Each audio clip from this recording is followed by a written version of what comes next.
My stepmother invited me to her birthday gala only to publicly claim I stole the family business from her daughter. Return what isn't yours. She yelled at me. The other guests started booing me and kicked me out of the event. 2 hours later, I returned and stunned everyone.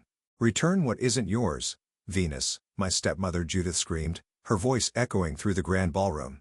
You stole my daughter's birthright. The crystal chandelier light seemed to dim as every face in the room turned to stare at me. My heart pounded in my chest as I stood frozen, champagne glass nearly slipping from my fingers. My name is Venus Carter, and I'm a 31-year-old pianist who never expected to be running my father's manufacturing company. Just 1 hour earlier, I had walked into the Westbrook Hotel ballroom for Judith's 55th birthday gala, genuinely hoping to mend fences. It had been a year since my father's passing, and the tension between us was suffocating. When her invitation arrived last week, I thought perhaps she was finally ready to move forward. I couldn't have been more wrong. This wasn't an olive branch. It was an ambush. That company belonged in Pamela's hands, Judith continued, stalking toward me as whispers rippled through the crowd. Your father built that business for his children, and you manipulated him when he was sick. I scanned the room desperately, looking for a friendly face among the sea of Houston's business elite. These were people I'd been working with for months. Clients, suppliers, community leaders who had seemed to respect me. Now they stared with a mixture of shock and growing disapproval. That's not what happened, I said, but my voice sounded small even to my own ears. Dad's will was clear. He wanted his real daughter to have the company. Judith cut me off. Not his piano-playing charity case who barely visited him. The tears welled up in my eyes as her words hit their mark. I had toured professionally for years, and, yes, I hadn't been home as much as I should have. The guilt was something I lived with daily, but hearing it thrown at me publicly was devastating. Behind Judith stood my stepsister Pamela, a smug smile playing at her lips. She'd never shown any interest in the business while Dad was alive, but now she nodded along to every word her mother spoke. She's right, you know, someone murmured from a nearby table. I always thought it was strange how she suddenly appeared when Thomas got sick, another voice added. The room seemed to close in around me as more voices joined the chorus. Someone actually booed. Within minutes, the whispers had become a wave of open hostility. I think you should leave, Judith said, her voice now calm with the confidence of someone who knew she'd won. Nobody wants a thief at this celebration. As I walked toward the exit, legs trembling beneath me, one thought crystallized in my mind. I would not let this stand. Not tonight. Not ever. I made it to my car before the tears finally came. Sitting in the dark parking lot, I clutched the steering wheel as sobs racked my body. The humiliation burned through me like acid. These weren't just random people. They were Houston's business community, people whose respect I'd worked tirelessly to earn over the past year. My father, Thomas Carter, had built Carter Manufacturing from nothing over 40 years. He'd married Judith when I was 15, bringing her and 12-year-old Pamela into our lives after my mother's death. While Dad was alive, Judith had played the role of supportive wife, but everything changed after he was diagnosed with cancer 3 years ago. I remember sitting beside his hospital bed as he held my hand. Venus, he'd said, his voice weak but determined. You have a mind for business that Pamela doesn't. She's smart, but she doesn't care about Carter Manufacturing. You do. I've seen how you analyze everything, how you understand what makes things work. He'd squeezed my hand then. I'm leaving the company to you, and I need you to promise you'll take care of it. I had given up my touring career to honor that promise. At first, when the will was read, Judith and Pamela had seemed to accept his decision. But within weeks, the undermining began. Subtle at first, then increasingly overt. Tonight was just the public culmination of a year-long campaign to discredit me. As I wiped my tears, my phone buzzed with a text from Bernard Wesley, my father's longtime attorney and the executor of his will. Just heard what happened. Are you okay? Call me. I dialed immediately, my voice still shaky as I recounted the evening's events. This is unacceptable, Bernard said, his familiar baritone filled with indignation. Judith knows perfectly well that your father was of sound mind when he made that will. We have video of him explaining his decisions. She's contested the will 3 times and lost every appeal. They all believe her, Bernard, I whispered. Everyone in that room thinks I'm some manipulative thief. There was a pause, and then Bernard asked the question that would change everything. Do you have your laptop with you? It's in my trunk, I replied, confused by the sudden shift. Good. Meet me at my office in 30 minutes. If Judith wants to make this public, then let's give the public the full story. Every document, every court filing, every piece of evidence your father left to protect you from exactly this scenario. For the first time since fleeing the ballroom, I felt something beyond humiliation, a spark of determination igniting in my chest. I'll be there in 20, I said, starting the engine. Bernard's office was still lit when I pulled into the parking lot of the Glass and Steel building downtown. He buzzed me in immediately, and I found him surrounded by stacks of binders and files. "I've been organizing these since your father passed," he explained, gesturing to the neatly labeled documents. Thomas knew Judith might try something like this. He was strategic that way, always thinking several moves ahead. As Bernard pulled files, I paced the office, anger gradually replacing my earlier shame. I don't understand why she'd do this publicly. She's already contested the will and lost. What does she hope to gain? Bernard looked up, his gray eyes serious. Control. Judith has always been about appearances and social standing. If she can't get the company legally, she'll try to make your position untenable by turning the business community against you. She's succeeding, I muttered, remembering the hostile stares. Not for long, Bernard replied, sorting documents into new piles. Your father documented everything. The multiple times Pamela stated she had no interest in the business. The management courses he encouraged you to take remotely while you were touring. The weekend strategy sessions you two had whenever you were home. He handed me a USB drive. This contains video testimony from your father explaining his decision. He recorded it 3 months before he passed, specifically to prevent Judith from challenging his competency. I clutched the drive, remembering that day. Dad had been so weak, but his mind remained razor sharp. While I'd known about this recording, I hadn't had the heart to watch it since his death. There's more, Bernard continued.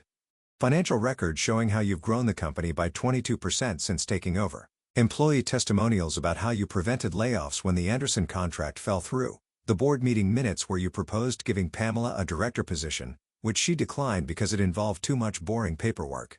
A plan began forming in my mind. Bernard, is that color printer of yours still lightning fast? He smiled, understanding dawning on his face.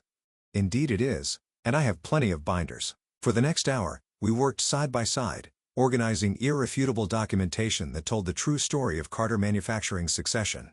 Bernard printed copies of court decisions, financial statements, and employee letters. I organized them into presentation binders, one for each table at the gala.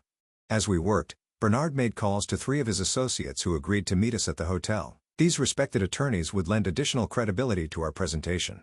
This isn't just about clearing your name tonight, Bernard said as we finished. This is about securing your position permanently. After this, Judith won't be able to undermine you again. I checked my watch just past 10 p.m. The gala would still be in full swing. You know, I said, loading the binders into Bernard's SUV. My father always told me that in business, you don't just defend yourself when attacked. You respond with such overwhelming evidence that your opponent regrets ever questioning you in the first place. Bernard smiled. He would be proud of you tonight. I took a deep breath. Let's go. The drive back to the Westbrook Hotel was silent, my nervous energy filling the car as Bernard navigated through downtown Houston's Saturday night traffic. The binders sat in the back seat, each one containing what felt like my entire life, my father's wishes, my hard work, my legitimacy. Remember, Bernard said as we pulled up to the valet stand, you're not just Thomas Carter's daughter tonight, you're the CEO of Carter Manufacturing. We unloaded the SUV, Bernard's 3 colleagues joining us at the entrance. The 4 attorneys in their impeccable suits created a powerful visual, like a legal fortress around me. The same doorman who had watched me flee in tears now stepped aside with wide eyes. My heart hammered as we approached the ballroom doors. Inside, the gala appeared to be continuing as if nothing had happened. Crystal glasses clinked, expensive perfume hung in the air, and the string quartet played a familiar waltz. The moment I stepped through the doorway, however, a hush fell over the nearest tables. The silence spread like a wave as heads turned and conversations died. Judith stood near the cake display, champagne flute in hand, looking triumphant. When she spotted me, her smile vanished. Pamela beside her grabbed her mother's arm, whispering urgently. Ladies and gentlemen, Bernard announced, his authoritative voice carrying across the room. Please excuse the interruption. My name is Bernard Wesley, longtime counsel to Thomas Carter and executor of his estate. I believe there has been some misunderstanding about Carter Manufacturing that needs clarification. The quartet stopped playing. Every eye in the room fixed on us. Earlier this evening, serious accusations were made against Venus Carter, the rightful CEO of Carter Manufacturing, Bernard continued. As officers of the court, my colleagues and I are here to present the legal and factual record. My legs trembled slightly as we moved forward. The attorneys began distributing binders to each table while I walked directly to the small stage where the quartet sat. One of the musicians handed me the microphone. 2 hours ago, I was accused of stealing my father's company, I began, my voice steadier than I expected. I was called a thief and a manipulator. I was booed and humiliated in front of all of you. I paused, scanning the room. Some guests looked down, unable to meet my gaze. Others appeared confused, opening the binders with furrowed brows. My stepmother, Judith Carter, orchestrated that scene. What she didn't tell you is that she has contested my father's will 3 times in court. I nodded to Bernard, who projected the court documents onto the large screen behind me. She lost each time because my father's wishes were explicit and legally binding. Judith started moving toward me, but 2 of Bernard's colleagues stepped smoothly into her path. Before you hear from me, I continued, I'd like you to hear from my father. Bernard connected the USB drive to the sound system. The screen flickered, and then my father appeared, gaunt but clear-eyed, sitting in his study at home. The room fell into complete silence as my father's image appeared on screen. Despite his illness, he sat straight in his leather chair, his once robust frame now thin, but his eyes still sharp with intelligence. Several people gasped. Some hadn't seen how ravaged he'd become in his final months. My name is Thomas Carter, he began, his voice raspy but firm. I'm recording this statement on March 15th of last year, in the presence of my attorney, Bernard Wesley, and Dr. Catherine Wilson, who has certified my mental competence. The camera panned briefly to show both professionals before returning to my father. I am the founder and CEO of Carter Manufacturing. After considerable thought and planning, I have decided to leave controlling interest in my company to my daughter, Venus Carter. Dad shifted slightly, wincing with discomfort before continuing. I want to address why I've made this decision, as I anticipate it may cause conflict after I'm gone. His gaze seemed to look directly at Judith, even though he couldn't have known she would be watching this recording at her birthday gala a year later. Venus has demonstrated both the acumen and passion needed to lead Carter Manufacturing.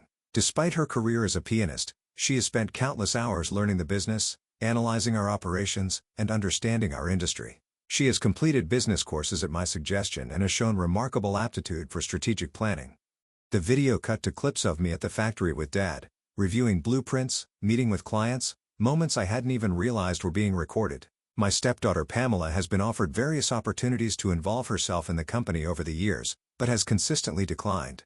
When directly asked, she has stated, and I quote, "I have no interest in spending my life making boring industrial parts." The video then showed Pamela at a family dinner, rolling her eyes and saying those exact words, followed by her declining a management training position during a recorded meeting in Dad's office. I love both my daughters, Dad continued. But a business must be led by someone who loves it. Venus has that love. I am of sound mind and body in making this decision. Dr. Wilson appeared on screen, confirming Dad's mental competence with her credentials displayed below her name. The video ended with my father looking directly at the camera. I trust Venus to protect my legacy and the livelihoods of everyone at Carter Manufacturing. As the screen went dark, I looked around the room. Many guests were now paging through the binders, expressions of shock and dismay replacing their earlier judgment. Since taking over, I said into the microphone, Carter Manufacturing has increased revenue by 22%. We've expanded into 2 new markets, added 17 jobs, and avoided any layoffs despite losing the Anderson contract. I nodded toward Bernard, who displayed the financial charts on screen. On page 12 of your binders, you'll find letters from our employees, many of whom have worked for my father for decades, expressing their support for my leadership. I took a deep breath before continuing. Page 15 contains the formal job offer extended to Pamela 3 months ago, a director position with significant authority, but less day-to-day operational responsibility. She declined via email, stating she had better things to do than waste time in a factory. I could see Pamela's face reddening as several guests turned to look at her. The final section, I said, my voice growing stronger, contains the court decisions rejecting Judith's challenges to my father's will. 3 different judges found no evidence of manipulation or undue influence. The medical reports confirmed Dad was fully competent when making his decision. I stepped forward, placing the microphone down for a moment as I looked directly at Judith, who stood frozen near the cake display. You asked me to return what isn't mine, I said, loud enough for everyone to hear. But as these documents prove beyond any doubt, Carter Manufacturing is exactly where my father wanted it to be, in my hands. I picked up the microphone again, turning back to address the entire room. I understand many of you were misled tonight. You heard one side of a complicated story and reacted based on incomplete information. I paused, letting my gaze sweep across the ballroom. I don't blame you for that. What I do ask is that you take the time to review the evidence in front of you before making further judgments. The atmosphere in the room had transformed. The hostility was gone, replaced by discomfort and embarrassment. Gregory Thompson, the CEO of our largest client, stood up from his table. Venus, I owe you an apology, he said, his voice carrying across the room. I should have known better than to accept such serious accusations without question. His public acknowledgement seemed to break a dam. Other guests began flipping more intently through the binders, murmuring among themselves. Someone at a back table started slowly applauding, and others gradually joined in. Judith finally broke through the attorney's blockade, storming toward me with Pamela trailing behind her. "How dare you?" she hissed, her voice low but venomous. "This is my birthday celebration, and you've turned it into a corporate presentation. This is exactly why Thomas should never have left you the company. You have no class, no sense of propriety." I smiled calmly, knowing every eye in the room was on us. "Interesting perspective, Judith, considering you used your own birthday party to publicly accuse me of theft and have me thrown out." "You manipulated him when he was dying," Pamela interjected, her voice shaking with anger. "You were barely even around." Bernard stepped forward, tablet in hand. "Actually, the visitor logs from the hospital and hospice facilities show that Venus visited your father 83 times during his final 6 months. Based on these same records, Pamela, you visited 12 times. Mrs. Carter, you visited 37 times. Pamela's mouth opened and closed, but no words came out. "The company was supposed to secure our future," Judith finally said, dropping all pretense. "Thomas promised me we would always be taken care of. And you are," I replied firmly. "Dad's will provided generously for both of you. The trust he established ensure you'll never have financial concerns." I lowered my voice so only they could hear. "What he didn't do was give you control of his life's work because he knew what would happen to it if he did." Judith's face contorted with rage. For a moment, I thought she might strike me. Instead, she grabbed Pamela's arm and began pulling her toward the exit. "This isn't over." She threw over her shoulder. "Actually, it is," Bernard called after her. "Any further legal challenges will be considered vexatious litigation and will seek sanctions." As they disappeared through the doors, the tension in the room visibly deflated. Guests began approaching me, offering apologies and congratulations on the company's success. Some admitted they had always found Judith's version suspicious, but hadn't felt comfortable speaking up. Edward Winters, the former CFO who had worked with my father for 20 years before retiring, made his way to my side. "Thomas was right about you," he said, squeezing my hand. "You've got his backbone. He used to say you had your mother's talent, but his head for business." Tears pricked at my eyes, but they weren't tears of humiliation this time. "Thank you, Edward. That means everything to me." As the evening continued, I found myself surrounded by support instead of scorn. Bernard stood nearby, satisfaction evident in his smile. The attorneys began collecting the binders. They had served their purpose. "What now?" Bernard asked as the party gradually returned to normal. I looked around at the room full of Houston's business elite, many of whom would be crucial to Carter Manufacturing's future success. "Now," I said, straightening my shoulders, "I network. After all, I'm not just Thomas Carter's daughter tonight.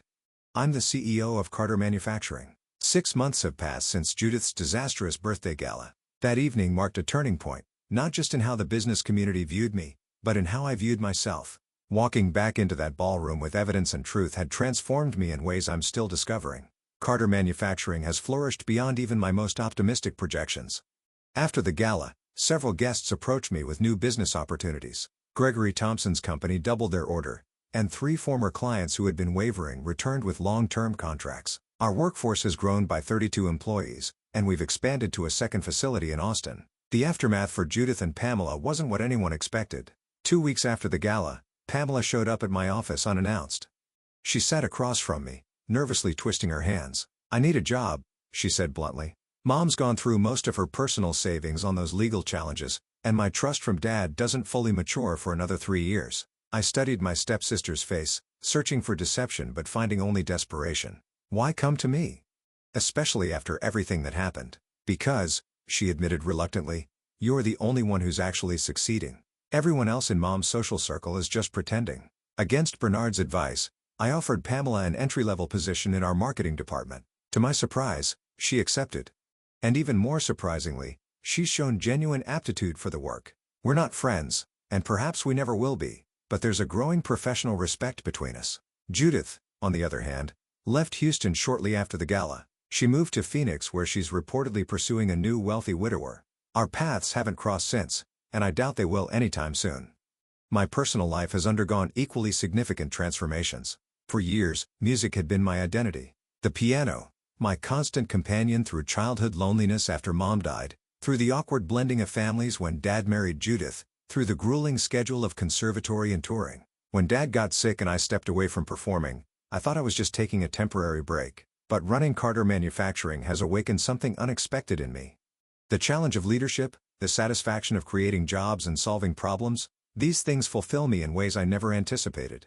I still play piano, usually late at night when the day's work is done, but my relationship with music has evolved into something more personal and less performative. Last month, I did something Dad would have loved. I established the Thomas Carter Foundation, dedicated to bringing music education to underprivileged schools across Texas. The foundation also provides business mentorship to young entrepreneurs, combining both sides of my life into something meaningful. At our launch event, I performed publicly for the first time since taking over the company, playing my father's favorite Chopin nocturne on a grand piano we'd brought into the factory. As I played among the machines my father had built, surrounded by the employees whose livelihoods he had secured and I now protected, I felt his presence more strongly than I had since his death. I realized that inheritance isn't just about assets and ownership. It's about carrying forward the best parts of those we've lost while adding our own unique contributions. The business community that once booed me now points to Carter Manufacturing as a model of innovation and ethical leadership. The company thrives, Pamela is finding her way, and I've discovered a new harmony between the artist I was and the businesswoman I've become. Dad was right all along. Some legacies aren't stolen, they're earned.